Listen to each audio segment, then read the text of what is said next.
చంద్రబాబు నాయుడు గారి పరిపాలన అనేది సూపర్గా జరుగుతూ ఉంది. మనకి వచ్చి 45 రోజులు అవుతా ఉంది. అన్ని పథకాల అమలు కానీ, మన రాష్ట్రంలో అభివృద్ధి కానీ, ఇంకా ముందుకి అన్నీ మనకిచ్చిన 6 గ్యారెంటీలు కానీ నెరవేరుస్తారని రాష్ట్రంలో ప్రజలందరూ కోరుకుంటున్నారు. గత పరిపాలనలో ఎక్కడ కూడా అసలు మహిళలకి రక్షణ లేదు, అభివృద్ధి అనేది లేదు. ఇప్పుడు వచ్చిన తర్వాత మన మహిళా హోమ్ మినిస్టర్ కూడా అనితా మేడం గారు కూడా బాగా యాక్షన్ తీసుకుంటున్నారు. చట్టాలు అయితేనేం కానీ, మన దేశంలో ఎక్కడైనా రాష్ట్రంలో ఎక్కడైనా అభివృద్ధి జరగకపోయినా వెంటనే యాక్షన్ తీసుకుంటా చేస్తారండి. 45 రోజులే కదా అయ్యిండేది. ఇచ్చిన హామీలని 45 రోజులకి 2 నెలలకే విమర్శిస్తే కాదు కదా. గత హయాంలో ఎవరైనా ఇట్లా చేసిన వాళ్ళు ఎవరైనా ఉన్నారా? 40 ఏళ్ళ చరిత్ర చంద్రబాబు నాయుడు గారిది. చేసినారు గత హయాంలో వైసీపీ వాళ్ళు చేసినారు. ఏం చేసినారండి? అసలు ఏమి అభివృద్ధి అనేది లేదు. అదొక ఫేక్ అన్నమాట. రాష్ట్రపతి పాలన అనేది ఇక్కడ అసెంబ్లీకి రావాల్సి వస్తుంది, 11 మంది ఎమ్మెల్యేలతో చేయాల్సి వస్తుంది అని చెప్పేసి ఒక వినుకొండ హత్యని ఏదో ఫ్రెండ్షిప్ హత్యని రాజకీయ హత్యగా మార్చి అక్కడ పోయి కోర్టులో ఆడ కూర్చున్నాడు. అదంతా డ్రామా అన్నమాట. అన్న క్యాంటీన్ అనేది ఇప్పుడు బాగా మొత్తం రాష్ట్రం అంతా సంతోషపడే విషయం కదండి. కొంతమందికి అన్నం లేక ఇబ్బంది పడే వాళ్ళకి ఎంతో ఊరట కలిగిస్తుంది అనమాట. అన్న క్యాంటీన్లన్నీ మూసేసి అసలు రాష్ట్రంలో అభివృద్ధిని అంతా మర్చిపోయి ఎవరిని ఎలా మాట్లాడుతున్నాం అనేది కూడా లేకుండా మాట్లాడి చాలా అవస్థలకి గురి చేసి వాళ్ళకి ఏం తెలుస్తుందండి రాష్ట్రంలో పరిపాలన అనేది తెలుస్తా అంటే ఇట్లాంటి చీప్ మాటలు అనేది మాట్లాడరు అనమాట.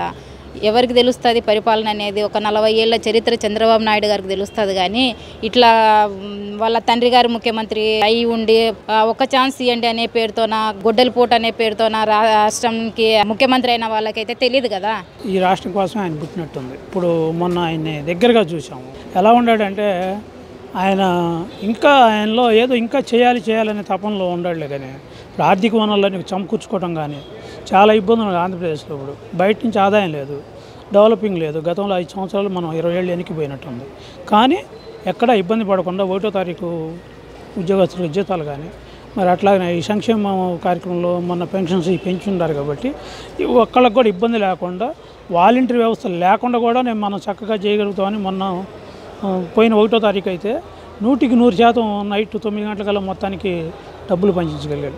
అసలు వైసీపీకి ఆ పేరే మేము తాల్చడానికి ఇష్టపడతలే. గతంలో మేము కూడా వైసీపీకి భ్రమపడి ఉండాంలే, కానీ అది కరెక్ట్ కాదు. అసలు ఆ పార్టీ కానీ గ్రామ స్థాయి నుంచి కూడా అది ఇష్టపడతలేదు. ఎందుకు ఇష్టపడతలేదంటే మనం ఒకళ్ళకి అన్నం పెట్టేలాగా ఉండాలి, కానీ అడుక్కు తినేలాగా ఉండకూడదు. ఆయన చేసింది ఏంటంటే నేను పెడతాను, మీరు అడుక్కు తినండి అన్నట్టు చేశాడు. ఇతను ఏంటంటే మీరు బాగుపడి మీరు నలుగురికి అన్నం పెట్టాలనేది రైతుని కానీ రైతు కూలీని కానీ అందరినీ బాగా చూడాలనేది ఈయన ఆలోచన. ఆయనకి అసలు నక్కకి నాలోకం తేడా ఉంది. అంటే ఇప్పుడు ప్రభుత్వ స్థలాలను తాకట్టు పెట్టడం గత ప్రభుత్వం ఇప్పుడు వాళ్ళకి ఎక్కడ సంపద లేదు కదండి. సంపద లేకుండా ఖర్చు పెట్టాడు. ఇప్పుడు మా నాన్నగారు ఉన్నాడు, అప్పులు చేశాడు.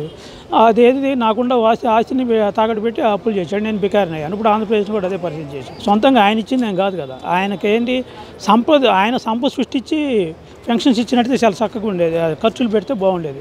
అట్లా కాకుండా సంపద లేదు కదా మనకు. అసలు ఆంధ్రప్రదేశ్లో ఒక మద్యం లిక్కరు, దానికి ఏంది డిజిటల్ కాదు, ఏం లేదు, అబ్బుహత్వం లేకుండా పోయింది. అట్లనే శానిటేషన్లో గ్రామ స్థాయి నుంచి ఎవరు ఇష్టం వచ్చిన వాళ్ళు చేశారు. ఏది ఏమైనా ఈ ప్రభుత్వానికి ఆ ప్రభుత్వం గురించి అసలు పోలికే లేదు. ఇప్పుడు ఒకటండి, ఆయన మాటలన్నీ జనం నమ్మబట్టే కదా ఆయనకి 19లో ఆయన గెలవడానికి కారణం ఏంటంటే అతన్ని ఒకసారి చూడాలనేది వాళ్ళ నాన్నగారు మీద అభిమానం మీద కొంత బెండ్ అయ్యారు. ఆ బెండ్ అవడంతో అతను దాన్ని సొమ్ము చేసుకున్నాడు. మైకు తీసుకొని టిక్ టిక్ టిక్ అని 3 సార్లు ఇట్లా కొట్టగానే అదేదో పెద్ద ఒక ఉత్సవంలాగా అది ఒక పెద్ద ఇది చేసినట్టుగా చేశాడు. తర్వాత చూస్తే ఆదర్శంలోకి వచ్చేటప్పుడు కల్లా కరెక్ట్గా అతను 4-3 నెలల్లోనే అట్లా ఫ్లాప్ వేసిన ఎవరైతే ఓటు వేశారో వాళ్ళే భయపడి. ఇప్పుడు భవన కార్మికులు ఉన్నారు, వాళ్ళు పొట్టలు కొట్టాడు. వాళ్ళు పడిన బాధ దేవుడికి ఎరికారు. ఇల్లు కట్టేవాళ్ళు నరకం చూశారనమాట. వాళ్ళ బడ్జెట్ రూపాయికి రూపాయి పెరిగిపోయింది. ఇప్పుడు జగనన్న గారు ఇల్లు ఇచ్చారు. ఆ ఇళ్లలో కనీసం 2% ఉంటున్నారు. పోయి విచారించి చూడండి. అది కరెక్ట్ కాదు. ఎక్కడ పట్టినా ఏంటంటే అది ఒక పెద్ద స్కాము. ఇది వేరు అది వేరు. ఇది భగవద్గీత లాంటిది. చంద్రబాబు నాయుడు గారి పరిపాలన కానీ, అది పద్ధతులు కానీ, నీ సూత్రాలు. ఆయన ఇప్పుడు ఇంత గెలిచినా, ఇంత మెజార్టీ వచ్చినా కూడా ఎవరితో వాదనలు వద్దు, తగాదులు వద్దు, అంతా బాగుండాలి. మనం గ్రామ స్థాయిలో కూడా మీరు ఎక్కడ గొడవలు పెట్టుకోవద్దని చెబుతున్నాడు.